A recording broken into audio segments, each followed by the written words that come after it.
What is the story of America? Is there such a thing? Is there only one story, or are there many stories? And if there are many stories, how are they woven? How can they be woven together to tell the story of America? Those are questions we'll seek answers to here in this conversation. Hello and welcome to the Jefferson Educational Society's digital programming. I'm Ben Spagan and I'm the Vice President at the Jefferson and am a contributing editor at the Erie Reader. Joining me is Dr. Andrew Roth, a scholar in residence at the Jefferson and no stranger to the Jefferson's digital programming. Now, prior to this conversation, Dr. Roth has twice presented digitally on a topic he's covered extensively over the past years at the JES, the year 1968. In June, we looked at comparing 68 to 2020 and what history from 50-odd years ago stands to teach us about the moment we're living through now. In July, Dr. Roth returned to the digital platform to give his overview presentation of 1968, the far side of the moon and the birth of the culture wars. His research into 68, the year America shattered, as Smithsonian magazine put it, led to another project, which is what we're going to cover here in this conversation. Now, in August, we took a look at the overview of Dr. Roth's American Tapestry, We Tell Ourselves Stories project. Here, we'll look at the weaving of that tapestry, thread by thread, over the course of several episodes as we examine the American narrative. Now, a quick note on Dr. Roth. Prior to joining the Jefferson team, Dr. Roth had an accomplished career in academia, from lecturing to leading. He taught various courses before going on to serve in administrations in Erie and lead Notre Dame College in Cleveland as its president before retiring and being named president emeritus. Breaking free from that tightening grip of retirement, Dr. Roth heeded the call to serve as the interim president of St. Bonaventure University.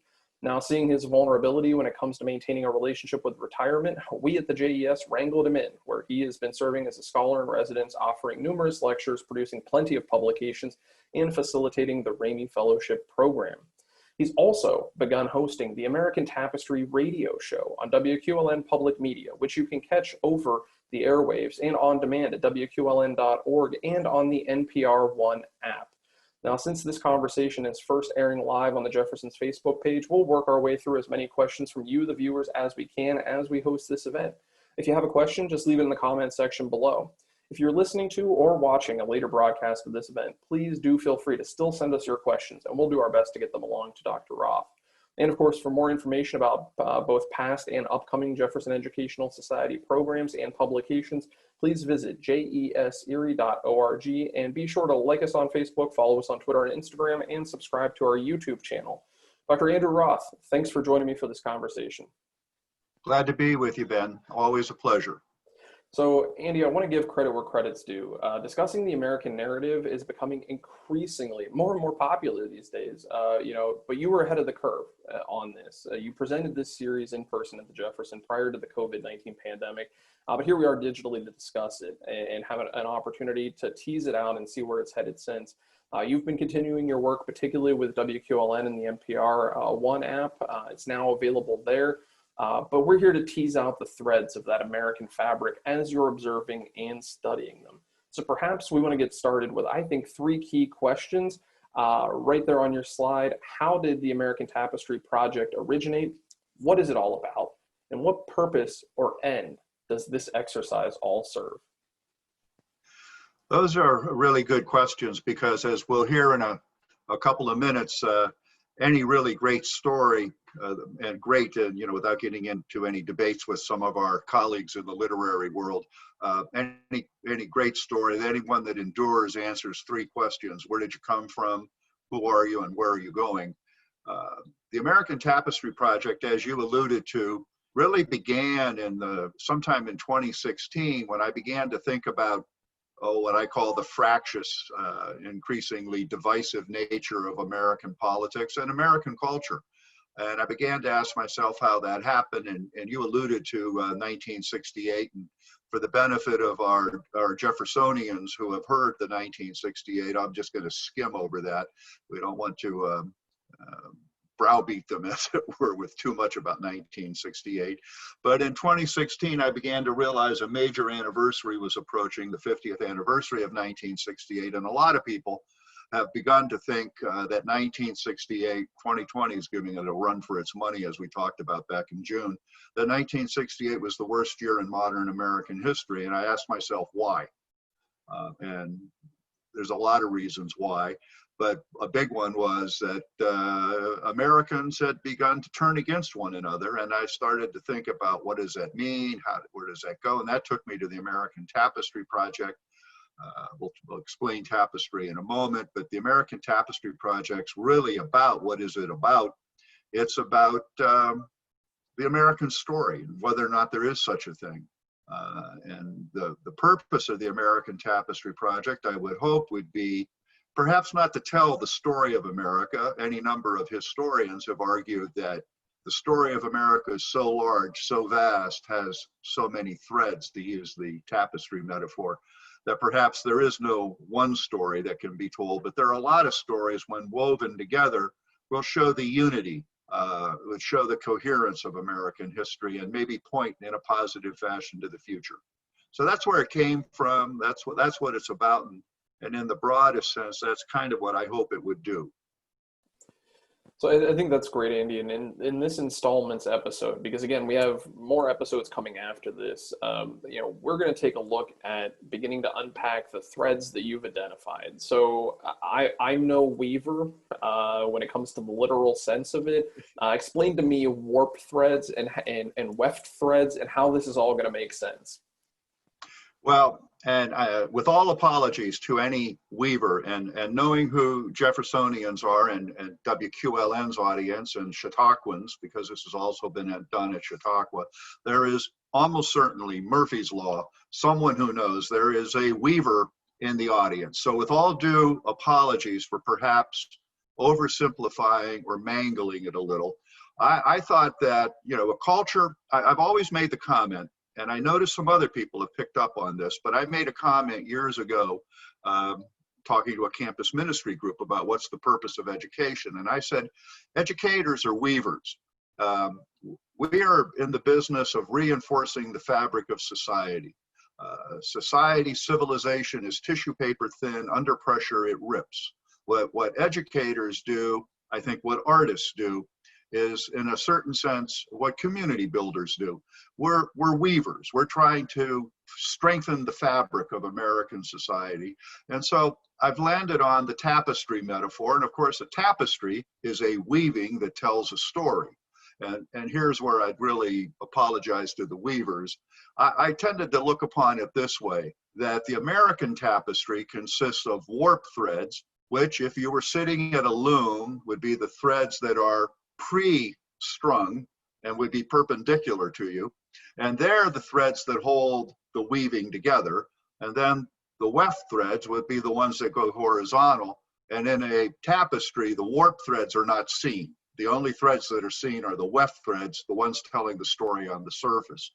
So again, with apologies to weavers if I know I've grossly oversimplified that, but if I've mangled it, that's the kind of metaphor I've been trying to work through with this. So the warp threads, the ones you don't see, but the ones that are holding this whole thing together, I think in the American tapestry there's three. There's probably more, but I think there's three big ones: freedom, equality, and opportunity. That's what America, the idea of America, not America as a geographical location, but the idea of America is about freedom, equality, and opportunity. We're going to learn next week in Freedom at Home and Abroad. We'll briefly glance at it this week. The second paragraph of the Declaration of Independence. We hold these truths to be self-evident. I also think a major thread is the ongoing experiment in self-government. We take that for granted now. And of course, there was a British parliament prior to us that we, to a certain extent, modeled ourselves after, and in many ways, of course, did not. We're not a parliamentary form of government. But the ongoing experiment in self-government, which was 250 years ago, revolutionary. In fact, so revolutionary, when Locke wrote his second treatise on government, he left the country before it was published. And so that's another thread. And then I think the third thread, and I struggled, quite frankly, with the verb. I know the phrase melting pot has gone out of fashion. Mosaic doesn't quite get at it, although mosaic is a good one, a possible one. I'm going to use for the moment as a placeholder as I continue to think about this whole project and perhaps turn it into a book. The third major thread is Well, we're trying to build a society based on freedom, equality, and opportunity, which were and still are in many ways revolutionary ideas in the world. And we're still trying to build a society based on an ongoing experiment in self-government, Lincoln's government of, by, and for the people. We're trying to do those two things, which are, gargantuan in and of themselves, while at the same time, we're trying to blend diverse people from all over the world into a people, as in we the people. And that is, as we have discovered, and we will look at in, I think, episode 3, Freedom's Fault Lines, Tales of Race and Gender, that has been a struggle, shall we say. It is not always, in fact, strike that. It has frequently gone with some difficulty, but moving forward. Well, So that's Andy, those are the warp threads.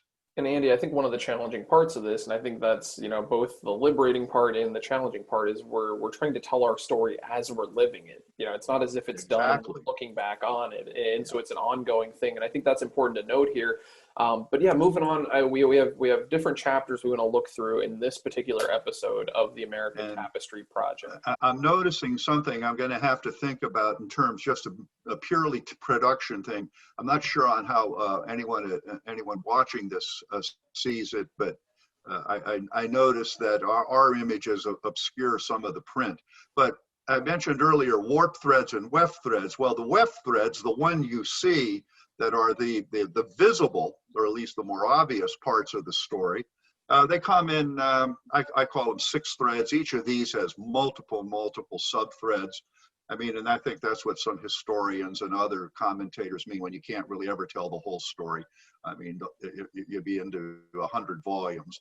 But in any event, the main weft threads are, we tell ourselves stories. We're going to talk about that momentarily and why stories are important. Next week, we're going to look at freedom's story at home and abroad, the story of freedom and liberty and what that means in the American context. 2 weeks from now, we'll look at freedom's fault line and stories of race and gender. Perhaps those moments in time in American history when who was free and who was not free was up for serious contention. It's sometimes a way of looking at that is it's the story of those who were in many instances intentionally excluded and how they struggled for inclusion. Then we'll look at in a couple of weeks, the American dream. A major thread, of course, is American entrepreneurialism. I hesitate to use the simple word business because there are entrepreneurs in education, there are entrepreneurs in social work, there are entrepreneurs in the arts. But the notion of Americans as a success-driven entrepreneurial culture, Horatio Alger, from rags to riches. And, we're a nation of hustlers, and I put hustlers in this particular slide in italics because hustlers is a two-edged word. It's a nation of hardworking, determined people, but it's also got its fair share of people who would cut corners, con men, and we'll talk about that. A major thread, and like we go back to the warp thread, the immigrant's tale. I mean, everyone listening to this program is descended from someone who came from somewhere else. Some sooner, some later, but everyone, some willing, some unwilling, but everyone came from somewhere else, with the possible exception that if a member of the Seneca Nation, I'm thinking of our immediate region, a Native American might have a different take on that. Not might, strike might, would have a slightly different take. But if we go back far enough in time, even Native Americans came from somewhere else. And when history begins is an interesting debate. And then lastly, the fusion thread, what we alluded to earlier, the ever-expanding definition of we the people. So those are the threads, the warp threads and the weft threads that are the main parts of the American tapestry. So, Andy, I think you've done a great job there. I don't think we're tied in any knots. And for today, we're going to take a look at thread number 1 and make sense of that as we go through the chapters. And so, as you've outlined it, we're looking at the story shattering, storytellers, culture wars, and the project itself. So I'm excited to get into just the American story itself and start to unpack that. So, and we alluded to earlier as we began the program 1968, and as I said, I'm not going to repeat everything about 1968. 1968 is viewed as one of the worst years, maybe the worst year in modern American history. I don't know how much freight one can actually pack on the back of 1968, but it's a good placeholder, so to speak. It's a good year to say this is when, maybe not when things began, but when things boiled over. And what happened in 1968? The American story shattered. At least that's what Smithsonian Magazine in their January-February 2018 issue, the 50th anniversary of it, they said it was the year America shattered. And I would say, in response to the question, what shattered? The American story shattered. Now, did it shatter in 1968, or was it shattering prior to that, or was it fragile? That's kind of an interesting but perhaps pedantic question. And like I said, 1968 is a good placeholder because that was a tumultuous year. Politics as part of angry partisanship and theater, race in America, the women's movement morphed into women's liberation. You had the counterculture and the counterculture. It was a culture drenched in music. A great deal of that music was the music of rebellion, both political rebellion and, of course, the more famous youth rebellion. And then lastly, mediated America. I make the argument that that was the year perhaps America passed some cusp on its being mediated, and a number of observers seem to agree with that. So that what shattered was the American story. And of course, if we look at this slide, somebody said, what do you mean what shattered is the American story? Well, there's a lot of American stories, and they don't all agree with one another. And I don't know if the audience can see my cursor moving across the screen, but up here, and as you would be facing a monitor at home or in your office, wherever you happen to be, in the upper left-hand corner of the monitor, we have the conflicting stories of what happened all around the whole notion of slavery. From Edward Baptiste, The Half Has Never Been Told, and Ira Berlin's Many Thousands Gone, Slavery's Exiles, African Slavery. There's also counter stories, The Lost Cause. I don't see Thomas Dixon's The Klansman in here, or Edward Pollard's The Lost Cause. Probably need to include them. But the popular manifestations of that is the film Birth of a Nation, which presents tremendous problems to scholars of film studies because it's arguably one of the most important films ever made, because D.W. Griffith and his cameraman Billy Bitzer literally invented the grammar of how you tell a story cinematically, but it's also a profoundly racist film. Or more elegant, but of the same genre, would be Gone with the Wind, Margaret Mitchell's with Clark Gable and Vivian Leigh, I believe. And Ben, I'm assuming everybody's image at home is similar to mine. So Ben and I are obscuring Ken Langhorne's American capitalism, but there's also American socialism. Down here, somebody is the American quilt, similar to the notion of a tapestry. Ronald Takaki's A Different Mirror. Most people, when they think of American immigration, they have a European or a Eurocentric bias, and they think of it from Europe to the East Coast. Takaki points out there was actually another immigration, two other immigrations, one from the West into California, Oregon, and Washington, and one up from the South. History of American evangelism. I'm not going to go over all of them, but there's a lot of stories of America. And maybe the most famous, it's not really a story, it was a sermon, maybe one of the most famous stories is that we'd be a city upon a hill. And as I pointed out in a recent book notes, John Winthrop in his sermon, A Model of Christian Charity, didn't mean that quite the way it's been interpreted. And it was Ronald Reagan's speechwriter, Peggy Noonan, who inserted shining in there. So there's a whole lot of stories. But what happens, when the stories shatter? What happens if everything is broken? In a sound version of this, we don't have the music today, but the sound I played behind this would have been Bob Dylan's Everything Is Broken. Well, what are the consequences if everything is broken? Well, some questions to consider. What is the American story? Is there an American story? Or are there multiple American stories? Why should there be an American story? I've actually made the comment on a number of occasions, and it's perhaps an oversimplification. Would it ever occur to an Englishman to ask what it means to be an Englishman? but it might occur to a Brit to ask what it means to be British, particularly in the age of Brexit, when we have Scots, Welsh, and Irish asking, Northern Irish, asking explicitly that question, why do we want to be a part of it? A part of it, and an interesting version on this, when I was in Italy a couple of years ago, a tour guide made the comment, he was doing a kind of thumbnail history of Italy, when Cavour, Mazzini, and Garibaldi united the Italian city-states in the 19th century.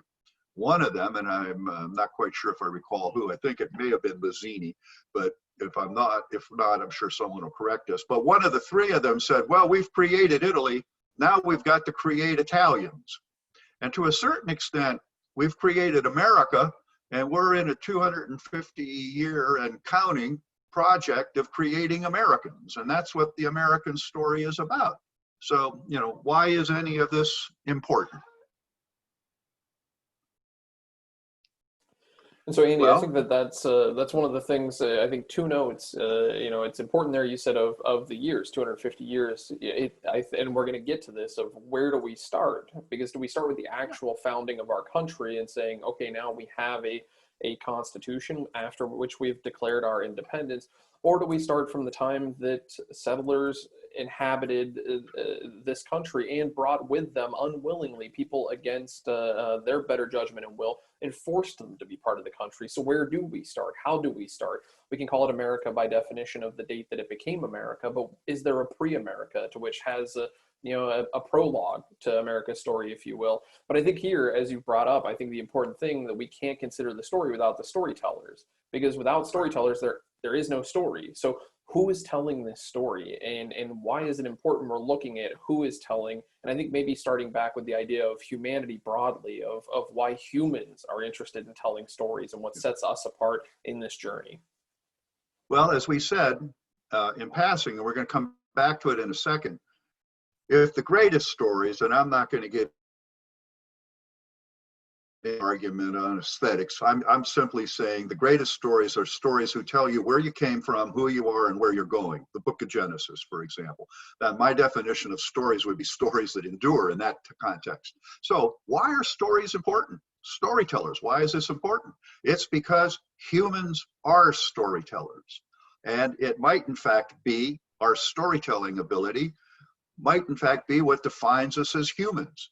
I frequently point out when I get to this slide, and this again is a kind of oversimplification, for the longest period of time, and there are still people who hold to this, humans told themselves that we are the reason that creation exists, everything was made for us, and we're the center of the world. Well, then Copernicus pointed out that Ptolemy's cosmology wasn't right, that in fact, the Earth isn't the center of forget the universe, it's not the center of our galaxy, the sun is, and that we go around it, not around us. Okay, so we're no longer the center of the world. What are we? Then we began to think of various and sundry things. We were the creature that made tools, then we discovered that chimps make tools and other creatures make tools. Then we started that we're the creature that had language, and then we discovered, well, wait a minute, dolphins have language, whales have language, birds have language, etc.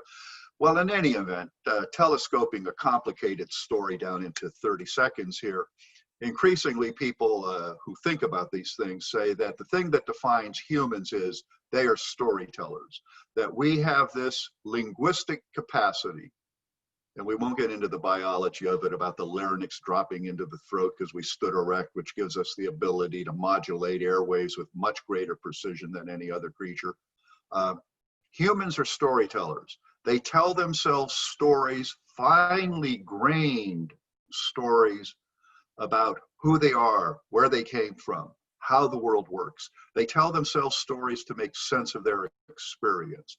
And because they can tell these stories, they can get large numbers of people to work in collaboration. Yuval Harari and Homo Deus and several other books goes deep into this topic. But humans are storytellers. And as a matter of fact, and I'm not going to show it in the interest of time, but anybody who wants to see it can find this clip on YouTube. There was an early 1980s, I think it might literally have been 1980, but anyways, an early 80s film called Quest for Fire, in which a pre-Stone Age band of hunter-gatherers, band of very, very, very, very early humans are on a quest for fire because humanity had not yet invented artificial fire. No one had figured out how to strike a flint, how to rub two sticks together. The only fire was natural fire from lightning strikes or whatever. The keeper of the flame in the band, of course, and that ties into the rise of religion, was in many ways the most important person in the band. Anyways, in the movie, the keeper of the flame falls into a swamp and the fire goes out. Well, these people happen to, in this particular version, been Nordics, and winter was coming on. So this is serious stuff. So they go on a quest for fire. And I'm not going to tell the whole story. It's a wonderful scene. The scene that the picture is here is when this young boy in the group figures out how to create fire by rubbing sticks together. And to the utter astonishment, bewilderment, excitement, confusion of the members of the band, who then, as the scene ends, under a rock shelter, are gathered around a fire, telling themselves a story about the quest for fire. And so if I could show the clip, you would get it, but you can find it on YouTube. I asked a colleague of mine, Anne, she was an anthropologist. I said, how accurate do you think it is? And Anne said, who knows? She goes, who knows? I mean, literally. She said, who knows? But metaphorically, as an example or an illustration, she said something like that happened somewhere. She said, probably it wasn't rubbing sticks that created the first artificial fire, because that's hard to do. Probably because most great discoveries are accidents, even today. Any scientist will tell you that. It was probably somebody chipping stone to make a stool and a tool, and the spark from the stone hit dry grass or something around them, and they, they figured it out. But she said, who knows? But as a metaphor, she said that's really a good film because something like that happened somewhere. So humans are storytellers. Maybe the best example of it is in the very first paragraph of chapter 1 of The White Album. Joan Didion said it best: we tell ourselves stories in order to live. The princess is caged in the consulate. The man with candy will lead children into the sea. The naked woman on the ledge outside the window on the 16th floor is a victim of Accaday, or the naked woman is an exhibitionist, and it would be interesting to know which. We tell ourselves that it makes some difference whether the naked woman is about to commit a mortal sin, or is about to register a political protest, or is about to be, the Aristophanic view, and just quick moments, sidebar, a footnote, in Greek theater, Aristophanes was the great comedian, and everything always ends happily. The Aristotelic view, the happily ending view, is snatched back to the human condition by the fireman in his priest clothing, just visible in the window, smiling at the telephoto lens. The key part here, and I added the emphasis, Didion, of course, didn't have this in italics and bolded. We look for the sermon in the suicide, for the social or moral lesson in the murder of 5. We interpret what we see, select the most workable of multiple choices. We live entirely by the imposition of narrative line upon disparate images, by the ideas with which we have learned to freeze the shifting phantasmagoria, which is our actual experience. We tell ourselves stories in order to live. That's probably, at least to my mind, the best one-paragraph statement of why stories are important. We tell ourselves stories to make sense of our experience. So how do we seek meaning? We impose order on our experience. We tell a story. A story is by definition artificial. It's a summary of some sort, without getting into literary criticism, because there's a lot of stuff we want to go over. All stories are extended metaphors about something, because you couldn't give everybody reality. If you gave everybody reality, you'd be giving them a one-to-one tape of every day, and that's not interesting, ironically enough. Nobody has time to do it. You need somebody to make some sense of it for you. We impose order. The greatest stories answer 3 questions. Where did I come from? Origins. How should I live? Ethics or morals? Where am I going? Teleology, big word from philosophy. Teleology is the reason or explanation of something as a function of its end, purpose, or goal. The teleological argument is, I am doing this because I am going there.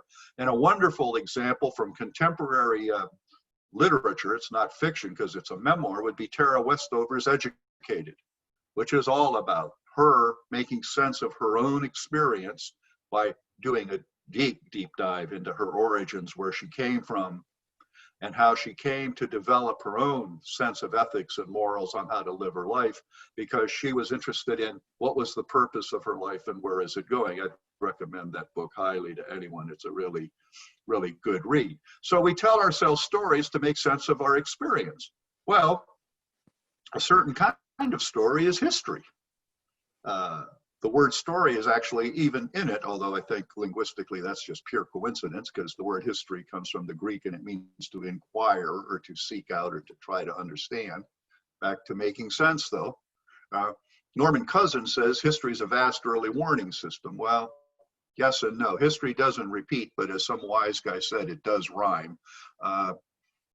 But what's history? Well, Jill Lepore, that's her. She's one of my favorite may not be the right word. It doesn't do her justice. One of the contemporary historians for whom I have a great deal of respect. Jill Lepore says history is the art of making an argument. It's the art of making an argument, that is advancing a thesis about the past by telling a story accountable to evidence. So history is a story, but it's a little bit different than a purely fictional story. It's a story that has to be held accountable to evidence. In writing history, a story without an argument fades into anachronism, and an argument without a story risks pedantry. I like that first sentence. History is the art of making an argument about the past by telling a story accountable to evidence. Well, curiously enough, and I think this is what you were alluding to a couple of moments ago, Ben, most people would say, well, American history is American history. This happened. Well, yes and no. Because there are different ways of looking at history, and there are different ways of recording history and then selecting which histories we tell. And I think that's something that we're working as a culture to unpack, that we've selected the greatest hits. You know, we don't listen to the full albums, but just portions of them. And then there are two different ways of looking at history. And, you know, as we're doing that, I'm going to go back to Lepore for a moment. As you're doing this, two of the great errors that at least professional historians would tell you that can be made in telling this story accountable to evidence are anachronism. And we're seeing this rife in our contemporary culture, judging the past by our current or contemporary standards and not on its own terms, which is not to say that you then say that something that happened that by modern standards we would say is horrific. It's not to say it wasn't. It's simply to say that in the terms of its time, it has to be looked at within the terms of its time. Because you and I have no idea what people 500 years from now will be looking upon as moral. We have some ideas, obviously, but we don't know absolutely for sure. So it could be that something we do, they will find abhorrent and damn us for it. And somebody might say to me, what is that? And I'd say, well, that's part of the existential joy of living. You don't know. We don't know what they might decide that we do is abhorrent. So anachronism is judging the past by current standards. A little more subtle is presentism, is the kind of egotism people have of seeing the past simply as prologue to the present. They just simply think it was all about getting to us and not seeing it for itself. And here's the hard facts of life, people. Most of your ancestors weren't giving you 30 seconds thought. You know, they might have wanted to do something good for their posterity, but basically, like us, they were trying to get through the day and leave as good a thing as they could for the future, but they weren't really sweating a lot about their great, great, great, great grandchildren's fate. And those are two things we sometimes overcome. So, you know, different stories. Well, history, this American history, and these are all books. This is Edward Bancroft's, it's not Edward Bancroft, senior moment. George Bancroft, I think, The History of the Colonization of the United States is 10 volumes, the first comprehensive history of the United States ever written. He tended to see it as the celebration of American self-government and as perhaps the finest form of government ever created. He wrote this in the late 18th, early 19th century. Francis Parkman's Magisterial France and England in North America. Parkman, and actually the American Historical Association, the best history book of the year is given the Parkman Prize. He was a 19th century historian. Parkman basically saw American history as the triumph of Anglo-Protestantism over Gallic Catholicism. Charles and Mary Beard saw it from a purely economic point of view. Sean Wylance studied the history of the rise of democracy between Jefferson and Lincoln, which is also what Schlesinger did. Howard Zinn is kind of obscured by Ben and I up here in the upper right-hand corner. He wrote The People's History, in which he pointed out all the sins that had been committed in the name of America over the years. This is Joel Lepore's These Truths, the first one-volume history of the United States written in years, in which she makes her argument about self-government. Well, to get, in the interest of time, and to get at the meat of what Ben was suggesting a couple minutes ago, we also have a historical debate going on now. This isn't just academic talk. This is real. This impacts the 2020 presidential election. When did American history begin and what's it about? The New York Times won a Pulitzer Prize for the 1619 Project, which is a history of African Americans in America, and it puts African Americans in a central position in that history. And I think that's not, I think that's essentially correct, but I don't agree with everything they've said. Some people's argument would be American history began in 1619. And when I first started doing these presentations 3, 4, 5 years ago, I had to explain why 1619 was important. I don't have to do that anymore. People seem to know. But there's been a counter. President Trump has created a 1776 commission, which is teaching the miracle of American history, which is attempting to debunk all of the people who have pointed out America's the times when America perhaps didn't live up to its ideals. So here are two arguments about American history, and a really elemental one, if you will. When did it begin? Well, I think that's the interesting part of trying to pin this down, because if we're trying to figure out who is telling the story and who has agency in telling the story, and if we say we the people, all of us, if we can agree on that, that is something that maybe we can use as a starting point to get the story beginning. But choosing that definitive time, when do we begin America? Do we consider all time before the Constitution and the Declaration of Independence as pre-America, as a prologue in literature? Or do we say our country starts when, in fact, we begin moving toward building an American society? And that included bringing people against their will as part of this American experiment that we're continuing today. And so I think that the when is a strikingly challenging part of this, and recognizing the fullness of our history, especially just not, at the very least, not starting and saying everything began in 1776 and we're moving on, and not looking prior to that, because that's such an important part of our history. And the main point I would make today with this, without ever trying to answer those two questions, well, one thing would be that you have to make the distinction, and it could be construed as being slightly pedantic, because there's a difference between America and United States history. Because, as I was saying earlier about our ancestors weren't giving us as much thought as people would like to think. In 1619, that roughly 2,000 people struggling to stay alive on the James River Peninsula in what is now modern Virginia, we're giving a lot of thought. They had no idea of anything construed as 160 years, whatever that is, 156 years later, would be this country called the United States. But that's an important point. But the real point I'd want to make is history is important. And I'll do a little proselytizing.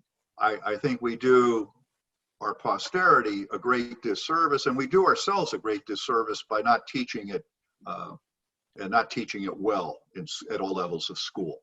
And what these two things, which are as alive as tonight's presidential debate, almost certainly, if not tonight, and one of the three of them, something about these two things will come up,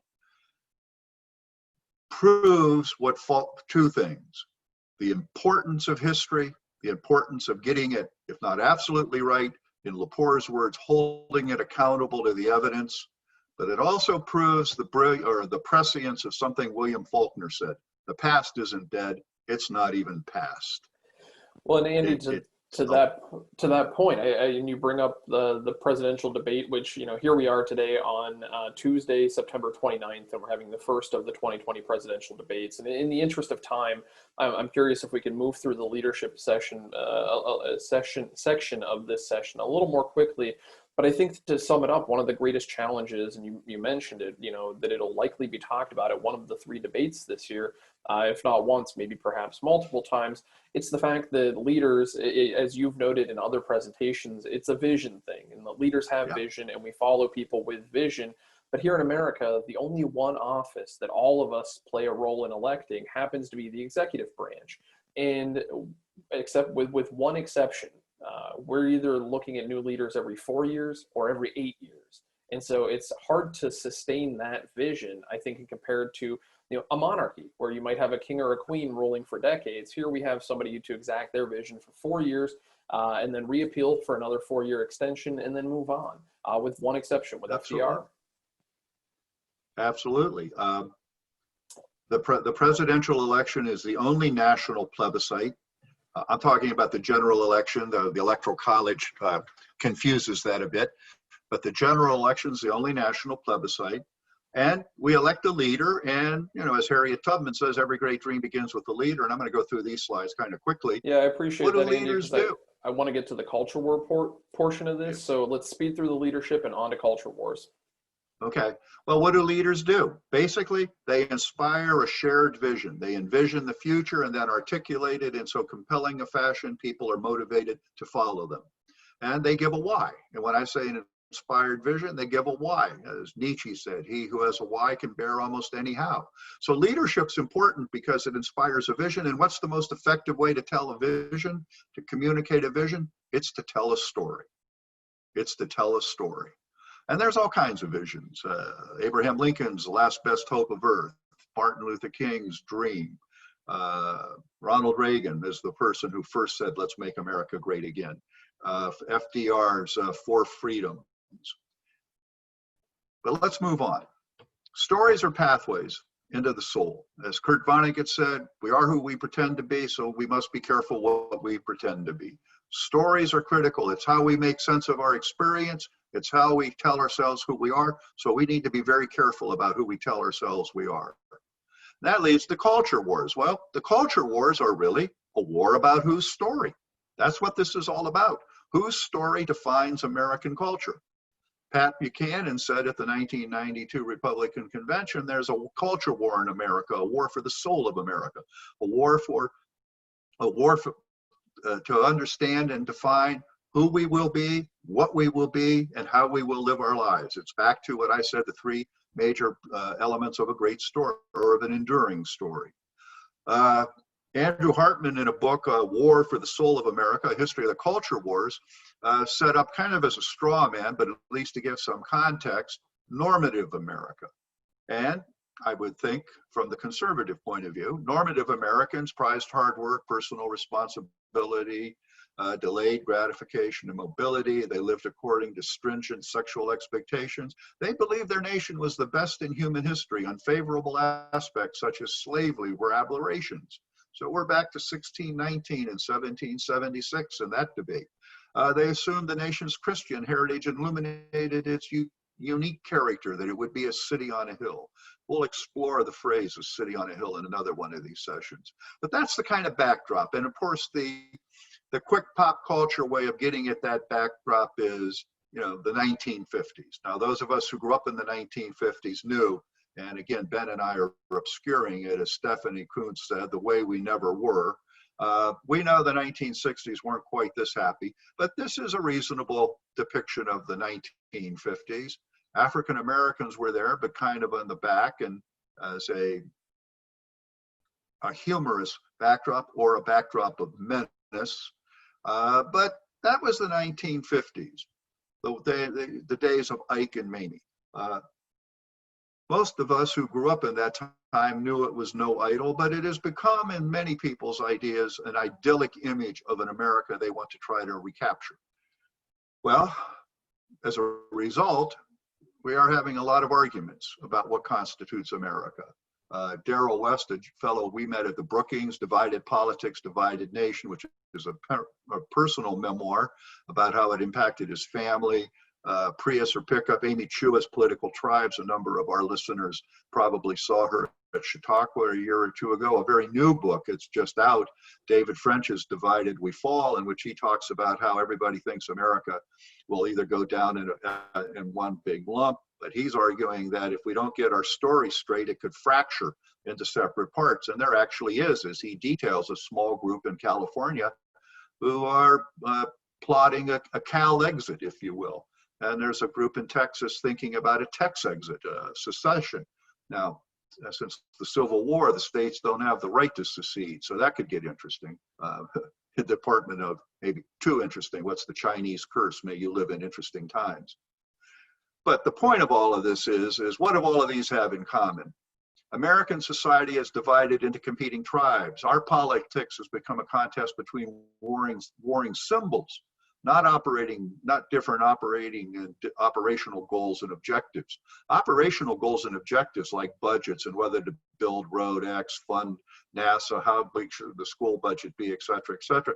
Those are things you can argue and discuss rationally. Symbols, however, get at emotional values, intangible values, attitudes, and beliefs, and they cannot easily be argued not in the sense of fighting, argued in the sense of discussing, differing, trying to sort out. They can't be talked about or argued about rationally or easily. Those are emotional. And the net effect is we are no longer speaking the same language, no longer reading from the same book. And the story in American Tapestry, we're no longer telling each other the same stories. And back to Vonnegut, the stories we tell, we are the stories we tell. So we have to be careful what stories we tell to ourselves and to others, because that's who we are.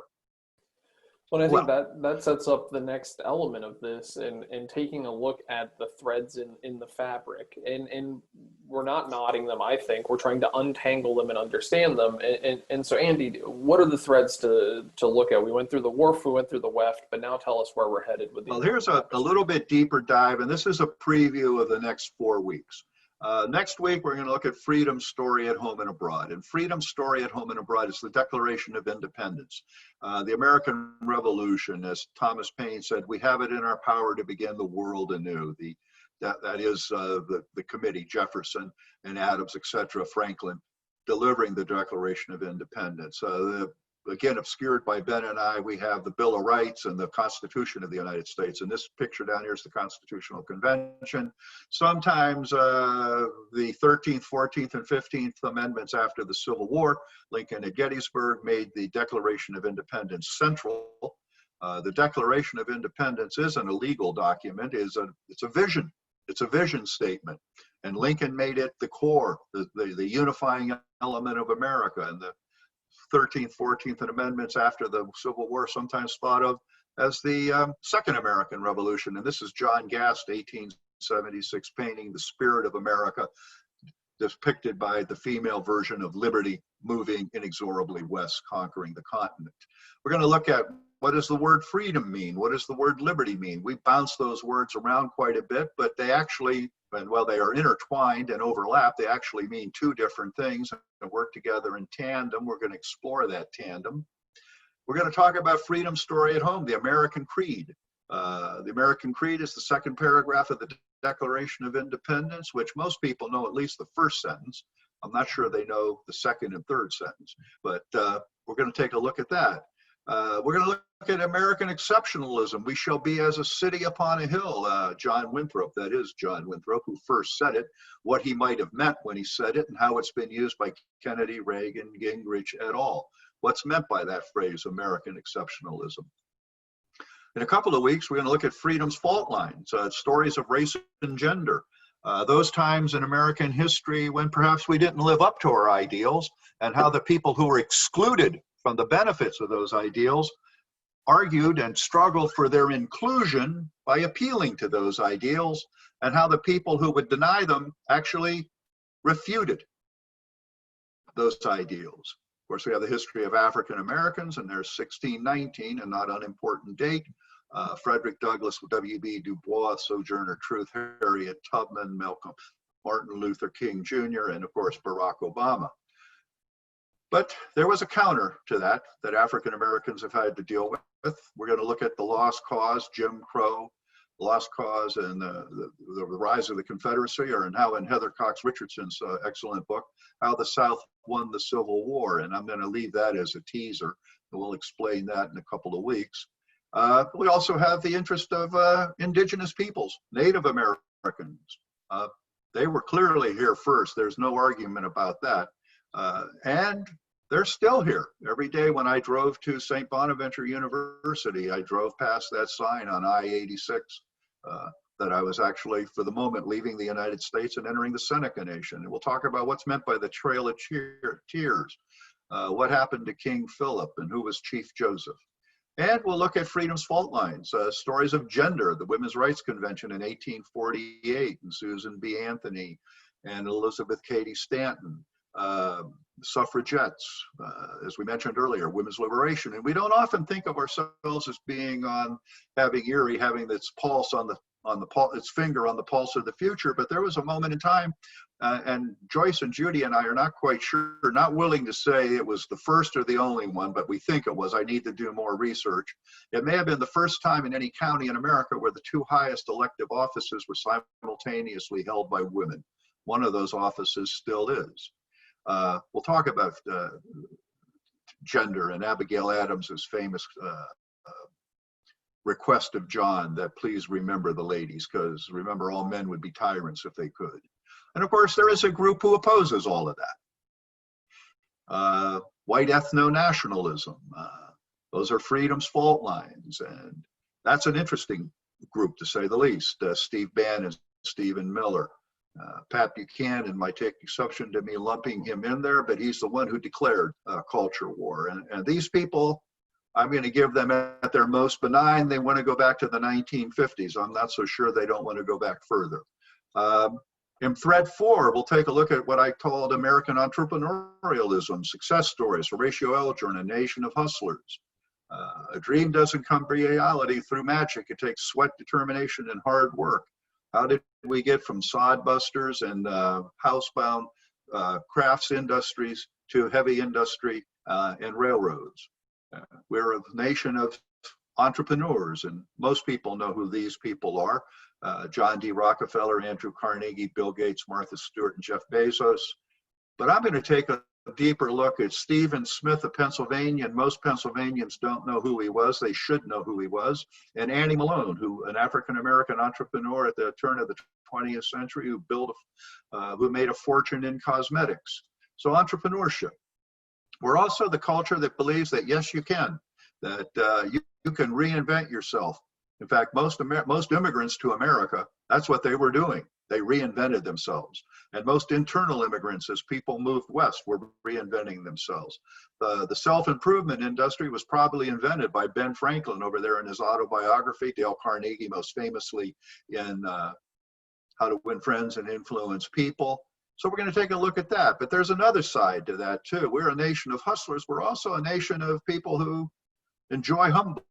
P.T. Barnum made the comment that it's amazing how Americans will pay you to humbug them. There's a kind of tongue-in-cheek. Barnum was a humbug, but a good one. But we also have confidence men, the Sting, and the enduring popularity of The Godfather. What is that all about? What is our enduring, might even have a very contemporary aspect to it, but what is our enduring interest in people who can scam the system and get away with it? Then the immigrant's tale, which is a major thread, of course. We the people, we're a nation of immigrants, as Tom Gedjelton says in his history of American immigration, a nation of nations. Everybody in America came from somewhere else from the earliest times. That's also John Winthrop, Pennsylvania Dutch. Slaves were here. That's Paul Revere. Everybody came from. This is a photo from a recreation. It's a wonderful place in Plymouth, Massachusetts, where they've recreated Plymouth Plantation with reenactors. It's obviously not the real thing. It's a recreation, but Massachusetts version of Williamsburg, if you will. So immigrants came from somewhere else. In the 19th century, Irish encountered signs saying they need not apply. German immigrants in the 19th century, like the Irish, were largely Catholic. The great anti-immigration fights of the 19th century were against the Irish, the Germans, and the Chinese. The Chinese, unlike the Irish and the Germans, were formally and legally excluded by the Chinese Exclusion Act of 1882. We'll take a look at all of that. And then, of course, the great immigration at the late 19th, early 20th century. This is a Hungarian woman, this Italian family, Russian Jews, Polish immigrants, South Asian, Indian immigrants, Middle Eastern and Far Eastern immigrants, Japanese family again, and of course, contemporarily Latinos from south of the border. And they're all coming to America. Then, of course, we're going to take a look at, well, there it is, the Chinese Exclusion Act of 1882, the three great immigration legislation, the Immigration Act of 1924, which closed the door, the Immigration and Nationality Act of 1965, probably one of the most consequential pieces of legislation that everyone alive today knows very little about, but that actually changed America, and that's a big part of American politics in 2020 is pushback against that 1965 act. And that's Lyndon Johnson signing it on Liberty Island with New York City in the background. So, and then lastly, the fusion thread, where we weave, I say the story of America is the ever-increasing definition, ever-increasing inclusiveness of the we and we the people, and how that came about, and it's still happening. They're still coming to America, in spite of everything. The Neil Diamond song, this is an actual photo from Cleveland.com, the naturalization ceremony in January 2019. This is a naturalization ceremony in Erie. There's Mayor Schember, if you can see my cursor, there's Judge Lanzillo, and these are new Americans. They're still coming to America. So that's it. The warp threads, freedom, equality, and opportunity, ongoing experiment in self-government, blending diverse people into the people, as in we the people. We've just gone over those threads, so that's what we're doing. So thank you. Andy, thank you. That's a lot to cover in a little bit amount of time. And I know I want to save some time for questions, and we're going to come back to this. And folks, as we unpack this episodically, we'll remind you of the warp threads and weft threads, because I'm going to tell you right now, I'm going to need those reminders each time we discuss this. So there will be a little bit of, on last week's episode, this is what we need to pay attention to as we move forward. Dr. Roth and I will take a look at that to make sure we catch people up as we move forward episodically through the threads. I think this, Andy, for me comes from, perhaps the, glass half empty viewpoint. If we are living in an era today, in 2020, and I'll ask you the glass half full question after this, but the half empty glass is, if we're living in an era today where we can't agree on facts, part of it, people can't agree on actual science or facts. Is there a hope, or how can we have hope that we can then all build a consensus and agree on a story, that this is what makes us American, this is what makes America America? What gives you hope that we can do that? Well, I'm not sure it gives me hope, but the majority of people seem to understand in some way the general thrust of American history. But I also think the majority of people understand, despite all the fractiousness, that we're all in this together. And whether or not we can get everyone to agree to the last fact, because, the fact that, talked myself into a box canyon there. The reality that we are now dealing with people who don't believe in facts, in fact, creates a huge challenge, because, as Lepore says, history is the art of telling a story about the past accountable to the evidence.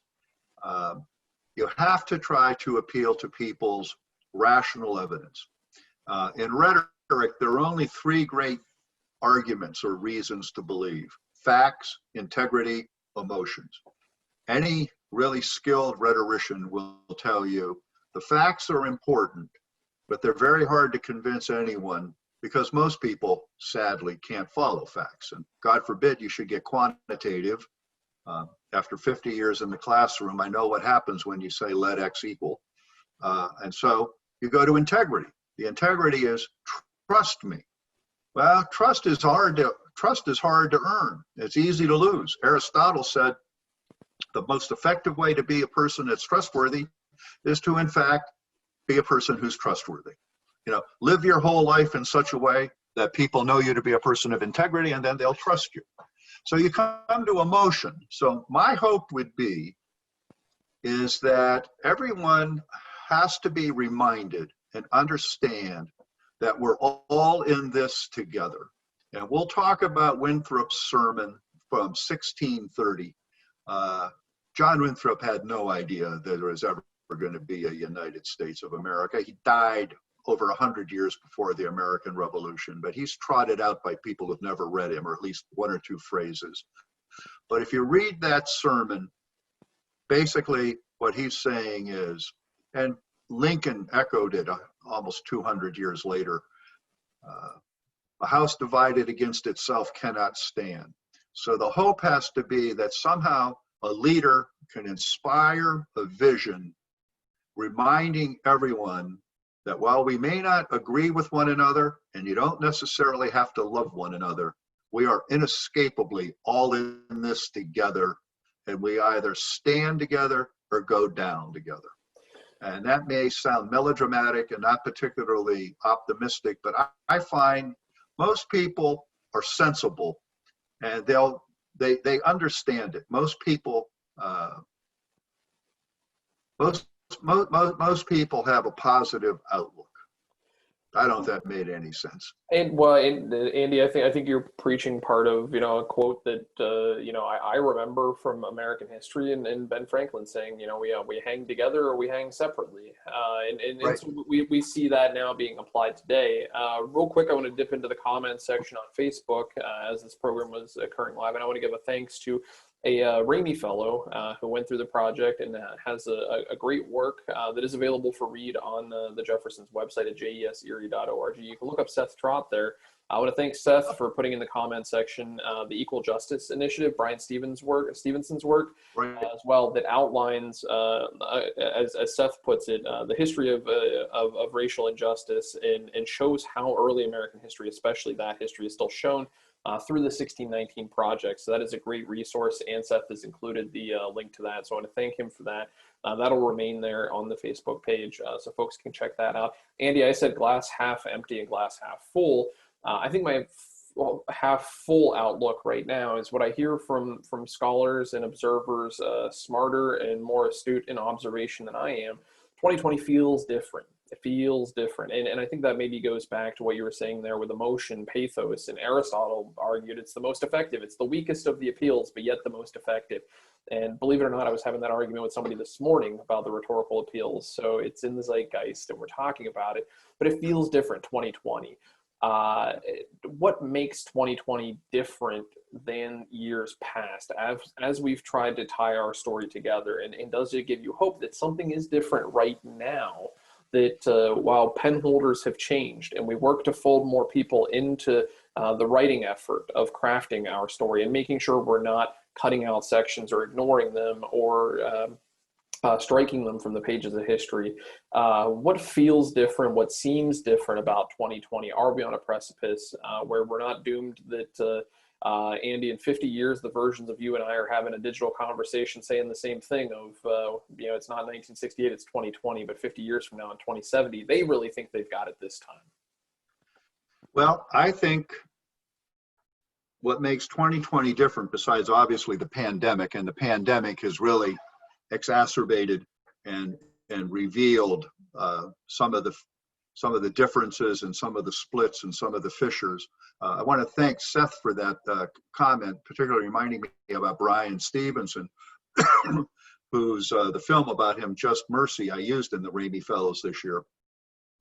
The one thing I would say is that's optimistic is Martin Luther King's famous comment that the arc of the moral universe is long, but it bends towards justice. And John Meacham picked up on that in his book, The Soul of America. The arc of American history is bloody, contentious, frequently violent. But over that arc, as we have expanded the we and we the people, we keep moving towards, in Lincoln's phrase, a more perfect union. But the process, what's Bismarck's famous line, not to make a joke, the law is like sausages. To truly enjoy it, it's better not to see it being made. The process has been ugly at times, but we are moving in that direction, and I sense that. And I know we at the Jefferson want to try to be nonpartisan, so I'm not going to speak about any specific candidates. But if the function of leadership is to inspire a vision and then articulate it in so compelling a fashion that people want to follow you, I think a corollary of that is that if you are the leader of a large and diverse country, part of your job description is to be a uniter, not a divider. And the greatest presidents in American history, with all their flaws and warts, the greatest presidents in American history, Lincoln, Washington, Franklin D. Roosevelt, Theodore Roosevelt, Harry S. Truman. We could argue about some others. Argue not in the sense argue, disagree, but have a kind of academic debate. But I think most people would concede those are the greatest presidents in American history. They were all uniters. They understood. George W. Bush, who I would not put in that group, but his famous speech on the ruins of 9/11, quite frankly, he didn't entirely live up to later, but his famous speech that day got at the heart of what leadership is about. You have to be a uniter, not a divider. And so one of the reasons 2020 has been so fractious is there has been it's one of the oldest tools in I'm trying to avoid volatile words. It's one of the oldest tools in the divider's toolkit, divide and conquer. And I think there are leaders out there who think in a unified way and who understand that the job of leadership is unification and unite. And what would you unite around? Who is going to oppose freedom, equality, and opportunity? Well, actually, we will discover when we get into it, even next week, there are people who have opposed that. But that would be where I would see some hope. Yeah, but I also see some worry, some concern. I think you just teed up episodes 2, 3, 4, and 5, as we are going to unpack. Those who benefit from status quo certainly don't want that to change, because if you redefine the system, they're not going to benefit as much. Those are some of the things we'll take a look at. I think you absolutely hit the nail on the head on the uniter and the uniting element of a leader. I think John Dickerson takes a great look at that in his new book, Hardest Job on the Planet, The Making of the Modern American Presidency. And he mentions that scene at 9/11 when George W. Bush, President Bush, gets up on a heap of rubble and someone shouts from the back and says, "We can't hear you." And he responds without any thought, "But we can hear you. I can hear you, and this nation will hear you." And that idea of bringing people together. We have so much more to unpack and cover in the coming episodes, but here we are ending this one. Dr. Andrew Roth, scholar in residence at the Jefferson Educational Society and host of the American Tapestry Project on WQLN Public Media, with episodes available on the NPR One app. Thank you for joining me today for this conversation here. And to all of you watching along at home, thank you for tuning in. We will look forward to welcoming Dr. Roth back a week from today. We are taping this on Tuesday, September 29th at noon. So a week from today, we will be right back here live noon at the JES Facebook page for part 2, of the American Tapestry series. And of course, each episode of this series will be available on demand on the JES's website at jeserie.org. To catch other discussions with Dr. Andrew Roth, including those 2 looks at 1968 that we mentioned a couple of different times throughout the course of this conversation, and to read his book notes series, a weekly issue that he's been publishing since the onset of the COVID-19 pandemic that looks at many of the source material for the various projects that he's been working on for the Jefferson. You can find those at the website as well at jeserie.org. There you're also going to find videos of other past presentations available to stream on demand, other publications including reports, essays, and timely writings, as well as information on upcoming Jefferson Educational Society discussions. And of course, be sure to like us on Facebook, follow us on Twitter and Instagram, and subscribe to our YouTube channel. For the Jefferson Educational Society, I'm Ben Spagan. Be safe, be sound, and thanks for listening and learning with us. Thank you, Ben. Thank you, Andy.